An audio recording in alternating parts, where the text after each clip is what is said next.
Assalamualaikum warahmatullahi wabarakatuh. Apa kabar anak-anak kelas 4A dan 4B? Bertemu kembali bersama Ibu Nenda dan Ibu Maya dalam pembelajaran tematik tema 3 subtema 2 keberagaman makhluk hidup di lingkunganmu. Nah, untuk memulai pembelajaran kali ini, seperti biasa, kita mulai dengan membacakan basmalah bersama-sama. Bismillahirrahmanirrahim. Semoga kita mendapatkan kemudahan dan diberikan pemahaman. Untuk memahami materi kali ini, maka anak-anak harus menyimak video berikut. Materi pertama yang akan kita bahas yaitu mengenai materi muatan bahasa Indonesia, narasumber dalam wawancara. Nah, pada pertemuan sebelumnya kita sudah membahas bahwa dalam wawancara terdapat narasumber dan pewawancara. Lalu, tugas dari narasumber ini apa? Ya, narasumber memiliki tugas untuk memberikan informasi yang dibutuhkan pewawancara dengan menjawab pertanyaan. Maka, kita harus memilih narasumber yang tepat. Nah, untuk memilih narasumber yang tepat, maka kita harus memperhatikan beberapa syarat, yaitu yang pertama, kita harus memilih narasumber yang memiliki pengetahuan di bidang tertentu yang berkaitan dengan topik wawancara. Yang kedua, kita harus memilih narasumber yang memiliki keahlian tertentu dalam suatu bidang yang berkaitan dengan topik. Dan yang terakhir, pilihlah narasumber yang mengalami atau terlibat dalam peristiwa yang berkaitan dengan topik. Kemudian di sini terdapat sikap-sikap pewawancara yang baik terhadap narasumber, di mana sikap-sikap tersebut tentunya sudah kalian aplikasikan ketika praktik membuat video wawancara di rumah. Nah, apa saja sikap-sikap tersebut? Yang pertama, memperkenalkan diri kepada calon narasumber serta menyatakan maksud dan tujuan dengan jelas. Yang kedua, meminta kesediaan seseorang untuk menjadi narasumber dengan bahasa yang santun. Yang ketiga, menepati janji wawancara dengan narasumber pada waktu dan tempat yang telah disepakati. Yang keempat, melayani narasumber dengan baik, misalnya memberikan makan atau minum saat wawancara. Yang kelima, berbicara menggunakan bahasa yang santun dan interaktif saat wawancara. Yang keenam, mengajukan pertanyaan dengan jelas serta mengulangi pertanyaan jika narasumber kurang paham. Yang ketujuh, tidak menyela atau memotong penjelasan narasumber saat menjawab pertanyaan. Dan yang terakhir, mengucapkan terima kasih setelah melakukan wawancara. Jadi setelah melakukan wawancara, wajib kita mengucapkan terima kasih terhadap narasumber yang sudah kita ajukan pertanyaan. Nah, dari kedelapan bentuk sikap-sikap pewawancara ini, tentunya beberapa di antaranya telah kalian praktikkan, telah kalian aplikasikan dalam video yang telah kalian buat. Materi selanjutnya yaitu materi pada muatan IPS mengenai melestarikan sumber daya alam. Nah, untuk melestarikan sumber daya alam salah satunya dapat kita lakukan pada hewan yaitu burung cendrawasih. Nah, burung cendrawasih ini adalah burung yang sangat khas di Indonesia yang ada di kawasan hutan tropis Papua dan sekitarnya. Kemudian, burung cendrawasih ini menjadi kelompok satwa endemik karena hanya terdapat di Indonesia saja.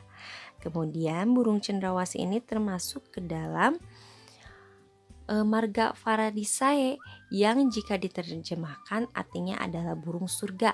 Kenapa demikian? Karena burung cendrawasih memiliki beberapa keunikan seperti warna bulu yang indah dengan kombinasi beberapa warna yang mencolok seperti hitam, coklat, oranye, kuning, putih, dan warna-warna lainnya. Warna bulu tersebut membuat burung cendrawasih terlihat lebih indah dibandingkan burung-burung yang lainnya. Burung cendrawasih ini saat ini merupakan hewan yang sangat langka sehingga harus dilindungi karena banyak sekali diburu oleh orang-orang. Nah, maka sikap seperti apa yang harus kita lakukan untuk melestarikan burung cendrawasih ini? Yang pertama, seperti tidak memperjualbelikannya. Yang kedua, tidak memelihara burung cendrawasih secara perorangan. Dan yang terakhir, tidak merusak habitat aslinya di hutan. Materi selanjutnya yaitu mengenai pemanfaatan hewan sebagai sumber daya alam. Nah, ini merupakan materi pada muatan IPA. Hewan dapat kita manfaatkan sebagai pertama bahan makanan, bahan obat-obatan, dan dapat kita manfaatkan tenaganya oleh manusia. Nah, betapa harus bersyukurnya kita karena Allah telah menciptakan berbagai macam hewan dengan segudang manfaatnya. Lalu manfaat apa saja yang dimiliki oleh hewan? Kita akan membahasnya satu persatu. Yang pertama seperti pemanfaatan hewan ayam. Jadi ayam ini dapat kita manfaatkan seperti diambil telurnya, kemudian diambil juga dagingnya. Selanjutnya di sini juga terdapat kerbau dan sapi. Dapat kita manfaatkan dagingnya dan tenaganya untuk membajak sawah. Untuk dagingnya dapat kita konsumsi. Selanjutnya di sini juga ada ikan koi, kucing dan kelinci dapat kita manfaatkan untuk hewan peliharaan. Kemudian, hewan juga berperan dalam menjaga keseimbangan alam seperti adanya ular dan tikus, di mana ular memakan tikus sehingga jumlah tikus di sawah tidak berlebihan dan seimbang dengan jumlah tanaman padi yang ada. Oleh karena itu, tanaman padi tidak akan habis dimakan tikus sehingga petani dapat memanen padi.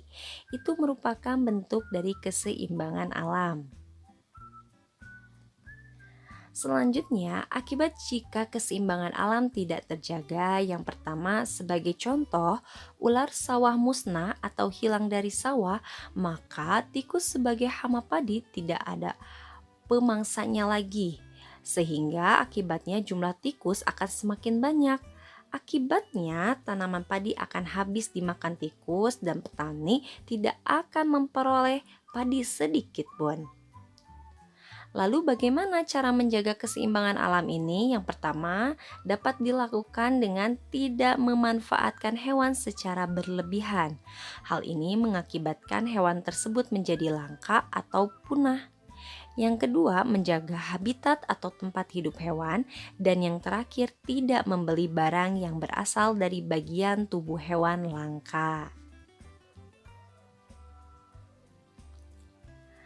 Materi selanjutnya yaitu materi pada muatan PPKN mengenai sikap bijak terhadap hewan. Kita berhak memiliki hewan peliharaan, tetapi kita juga wajib merawatnya. Nah, seperti pada materi sebelumnya, bahwa kita harus memiliki kesadaran akan keseimbangan antara hak dan kewajiban dalam kehidupan ini.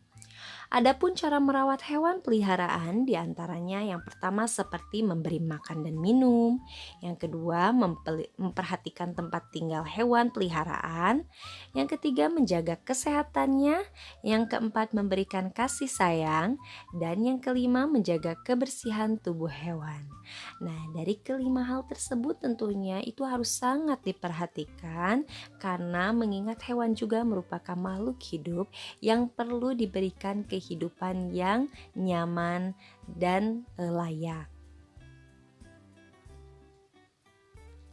Materi selanjutnya yaitu materi muatan SBDP mengenai langkah-langkah membuat mozaik. Nah, Di sini kita akan membedakan antara mozaik dan kolase yang sudah kita bahas di pertemuan sebelumnya. Nah, jadi di sini akan Ibu luruskan mengenai perbedaan mozaik dan kolase.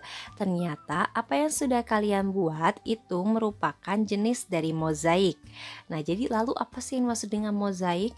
Mozaik itu adalah karya seni yang dibuat menggunakan potongan bahan berukuran kecil dan sejenis. Kita perlu menggarisbawahi ya, berukuran kecil dan sejenis untuk ditempelkan pada sebuah bidang. Contohnya kalian misalkan ingin membuat sebuah objek gambar. Jadi kalian hanya menggunakan satu jenis media, misalkan keramik saja, atau misalkan biji-bijian saja, atau misalkan potongan-potongan kertas saja.